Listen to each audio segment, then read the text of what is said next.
하나님의 말씀은 요한계시록 17장 17절, 빌립보서 2장 13절부터 14절입니다. 하나님이 우리 안에서 하나님의 일을 하시는 분이십니다. 하나님은 하나님의 뜻을 위해서 믿는 자에게 소원을 두고 역사하시기 때문에 원망과 시비를 가지고 어떤 일을 한다는 것은 이 말씀에 기초하면 하나님의 뜻을 위해서 소원을 두고 역사하는 하나님이 역사하시는 일이 아닐 것입니다. 요한계시록 17장 17절에 사도 요한은 하나님이 믿는 자가 아닌 음녀와 또 짐승과 그 짐승 수하에 있는 10 왕들이 악한 자들조차도 하나님의 심판의 말씀을 이루기까지 하나님의 뜻을 이루기 위해서 그들에게도 하나님 뜻대로 할 마음을 저희에게 주사 한 뜻을 이루게 하시는 것을 사도 요한은 성령의 감동으로 깨닫게 됐습니다. 지금 요한계시록 17장 1절부터 18절의 내용은 사도 요한이 7 대접 재앙을 가진 7 천사 중에 한 천사가 그에게 다가와서 말하기를 이리로 와라.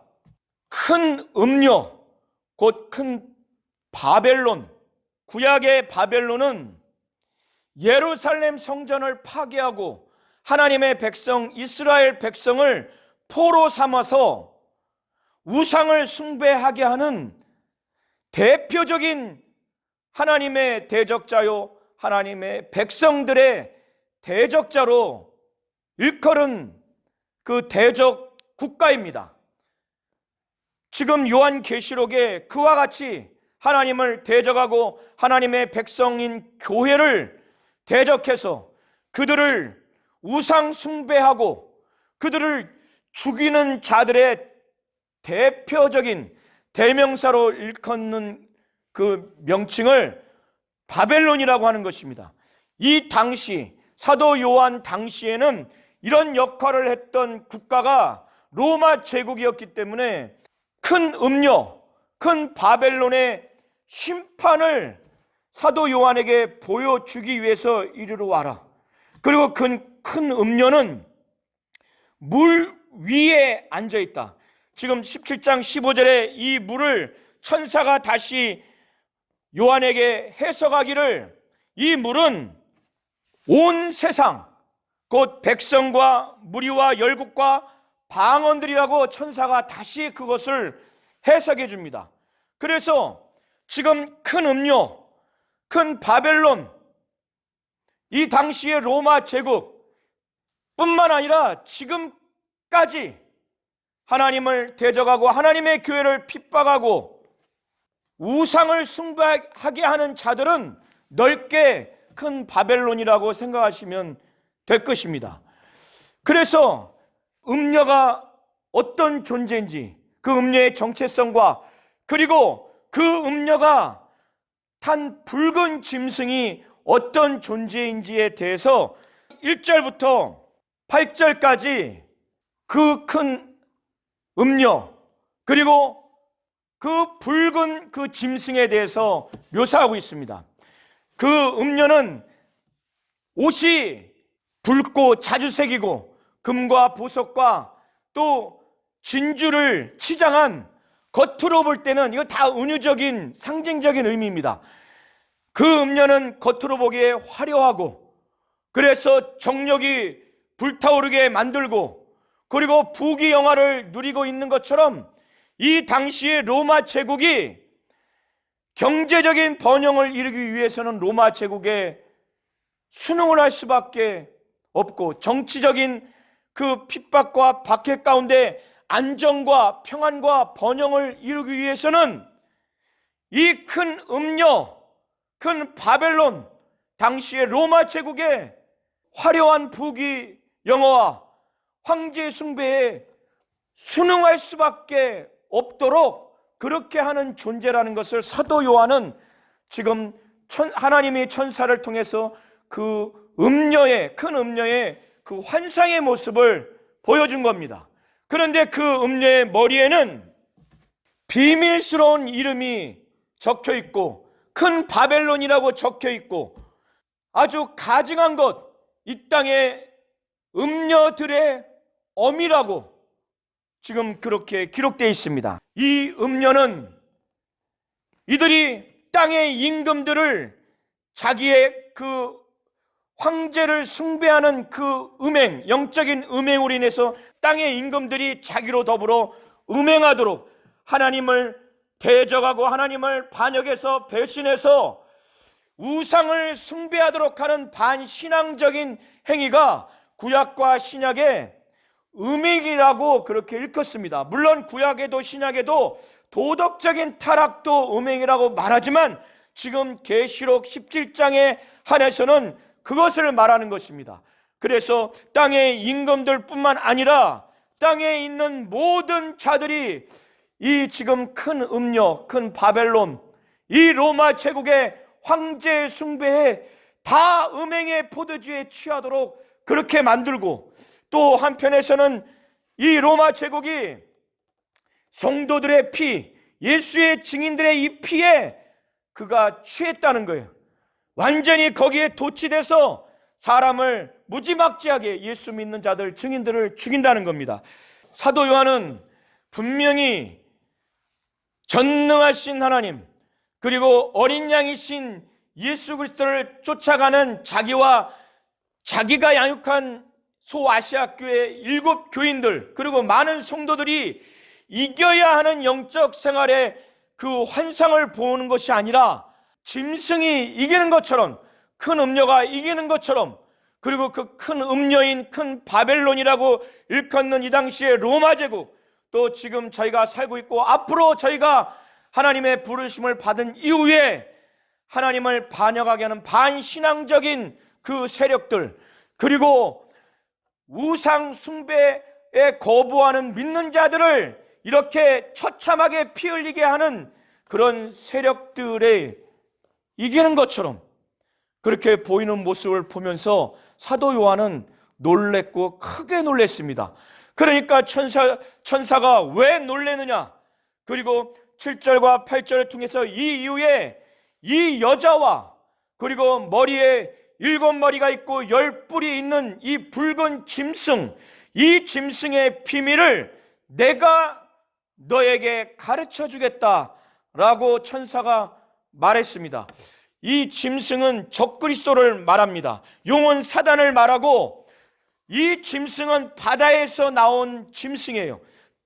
땅에서 나온 짐승은 이미 거짓 선지자라고 명확하게 나와 있습니다. 그래서 큰 음녀와 그리고 이 짐승의 머리에 사도 요한이 본 것은 7머리와 10뿔이에요. 이 짐승이 얼마나 적그리스도인지 그의 온몸에 문신이 새겨지듯이 참남한 말이, 참남한 이름이 거기에 가득하다는 거예요. 하나님을 모독하는 신성 모독의 의미가 담긴 이름이 가득하다는 거예요. 그것은 자기가 신이다, 자기가 하나님이다, 자기가 구세주다라고 하는 것이 사도 요한이 그 몸통을 봤더니 그게 가득하다는 겁니다. 그 7머리와 10뿔이 있는 이 짐승의 비밀과 큰 음녀의 비밀을 내가 말하겠다. 그래서 9절 이하로 보시게 되면 이 천사가 7 그 머리를 해석합니다. 7머리는 7산이자 7왕이다. 그리고 10뿔은 10왕이다. 7왕, 7머리인 7산이자 7왕은 지금 사도 요한이 듣기를, 천사가 말하기를 그 중에 5은 이미 멸망당했다. 한 왕은 그들이 있고 한 왕은 나중에 올 것이다. 다른 이는 아직 이르지 아니하였으나 이르면 반드시 잠깐 동안 계속하리라. 그리고 그 7왕 중에서 한 왕이 나오는데 그게 바로 짐승이라는 거예요. 8번째 왕이라는 겁니다. 열 왕이 아직 나라를 얻지 못했지만, 아직 열 나라에 대해 얻지 못했기 때문에 통치권을 받지 못했지만은, 열 왕이 나라를 얻지 못했지만은 그 짐승인 적그리스도와 더불어서 임금처럼 권세를 일시 동안 받았다는 거예요. 그리고 난 다음에 저희가 열 왕이 한 뜻을 가지고 자신들의 능력과 권세를 짐승에게 주었다는 거예요. 왜 주었느냐? 그 다음에 14절 이하에 보면 어린 양이신 예수와 싸우려고 적그리스도, 그리스도가 아닌 적그리스도, 그리스도를 대적하는 그에게 이 열 뿌린 열 왕이 자기 갖고 있는 능력과 권세를 다 한 뜻으로 주었다는 거예요. 왜? 이 어린 양이신 그리스도와 싸우려고. 그러나 이 싸움에서 만왕의 왕이요 만주의 주이신 예수가 이긴다는 것을 말하고 있고, 그리고 이 예수와 함께한 성도들이 부르심을 입고 빼내심을 얻은 진실한 자, 여기서 진실하다는 것은 마음의 정직함을 말하는 것이 아니라 신실하고 충성된 자라는 겁니다. 그래서 예수와 함께한 충성된 자들도 이 적그리스도와 큰 바벨론, 그리고 열왕, 이 세력들을 이긴다는 거예요. 음녀, 큰 바벨론, 이 당시에 로마 제국, 그리고 열불, 열왕과 짐승, 이 사단의 세력들이 자기들 간에 자중질환이 일어나서 열왕과 짐승이 담 앞에서 이 큰 음녀를 죽인다는 거예요. 그를 망하게 하고 뻘게 벗겨서 살을 먹고 불로 사른다는 겁니다. 이러한 역사를 하나님의 그 심판의 말씀을 응하는 과정에서 하나님이 세우신 계획이라는 거예요. 하나님이 17절을 보세요. 자기 뜻대로, 하나님의 뜻대로 할 마음을 믿는 자들에게만 주는 것이 아니라 이런 악한 자들에게도 주셔서 한 뜻을 이루게 해서 저희 나라를 그 적그리스도인 짐승에게 주게 했다는 거예요.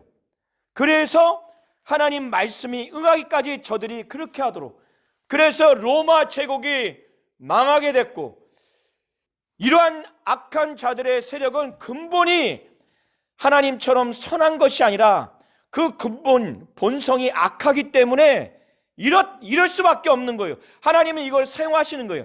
구약의 바로를 하나님이 사용하듯이, 내정 바로라고 하셔서 하나님의 능력을 그에게 나타내듯이, 그리고 구약의 이스라엘 백성을 하나님의 뜻대로 하지 않으니까 그들을 하나님의 뜻대로 사용하도록 진노의 몽둥이로 아수르와 바벨론 왕국을, 제국을 하나님이 들어 사용하듯이, 사용하지만은 악하기 때문에 그 몽둥이를 다 부러뜨립니다.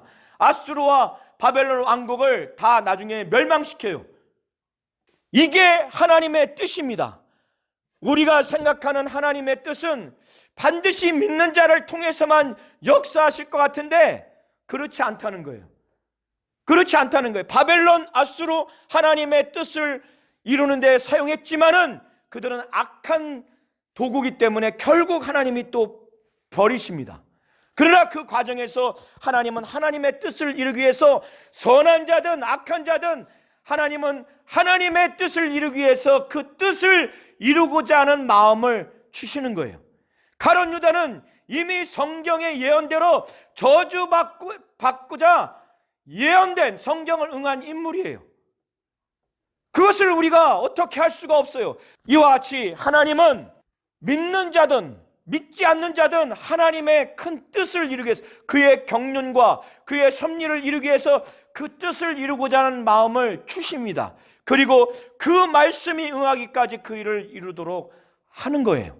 지금 18절에 보면 내가 본 바 여자는 땅의 임금을 다스리는 큰 성이라고, 지금 천사는 처음에 사도 요한에게 환상 가운데 이 심판받을 큰 음녀, 큰 바벨론, 이 당시에는 로마 제국이지만 지금은 하나님을 배신하게 하고 반대하고 반역하게 하는, 그래서 우상을 숭배하게 하고 믿는 자들을 핍박하게 하는 그런 세력, 그런 국가, 그런 정치 세력, 그런 국가를 큰 음료요 바벨론이라고 생각하면 됩니다. 이 당시에는 로마 제국이었고 적그리스도는 그 당시뿐만 아니라 지금도 있어요. 한 국가를 넘어서 전 세계 정치, 종교 세력화된 그런 존재들이 적그리스도입니다. 하나님은 우리 모든 성도님들에게 하나님의 뜻을 이루는데 강권도 하시지만은 사도 바울이 깨달은 바대로 하나님은 하나님의 뜻을 위해서 소원을 두고 역사하신다는 거예요. 그래서 내가 하고 싶은 마음이 내 스스로 자생하는 것이 아니라 하나님이 주신다는 거예요. 소원을 두고 역사하신다는 거예요. 하나님의 뜻을 위해서. 그러기 때문에 원망과 시비 없이 할 수밖에 없다는 겁니다. 하나님은 하나님의 뜻을 이루기 위해서 우리에게 소원함을 주세요. 반드시 100% 강권만 한다고 그렇게 강압적으로 억압하고 불안하고 공포에 떠는 그런 일이 반드시 하나님의 100%의 역사가 아닙니다. 그렇게 하시는 경우도 있지만은 또 그렇지 아니하고 너무나 자연스럽게 내가 그것을 하고 싶은 것처럼 하나님은 하나님의 뜻을 위해서 소원함을 주세요. 소원을 두고 역사하십니다. 그래서 우리 가정의 예배당에 원망과 시비 없이 그 일을 하게 하세요. 소원을 두고 하나님의 뜻을 이루도록 그렇게 마음을 주십니다. 하나님의 뜻이 내 마음에 장착되도록 악한 자들에게도 이렇게 주시는데 믿는 자에게 성령이 역사하기를 바라고 진리를 역사하기 바라고 하나님의 성품대로 살기를 바라서 하나님의 뜻대로 살기를 바란다면 저와 우리 모든 성도님들에게 악한 자들에게 이렇게 하나님 뜻을 행하고자 하는 마음을 주시는데 우리에게는 더 그런 마음을 주시지 않겠습니까? 이 시간 같이 기도할 때에 하나님 나와 내 가정과 우리 목장에 정말 하나님의 일을 하시옵소서. 하나님의 뜻을 이루기 위해서 우리에게 하나님의 뜻을 이루고자 하는 마음을 알게 하시고 그 마음을 남녀가 불타오르는 것처럼 하나님의 뜻이 불타오르도록 그것이 소원을 두고 역사하시는 하나님의 일을 우리에게 주셔서 원망과 시비 없이 일을 해달라고 예수 이름을 한번 부르며 기도하시겠습니다.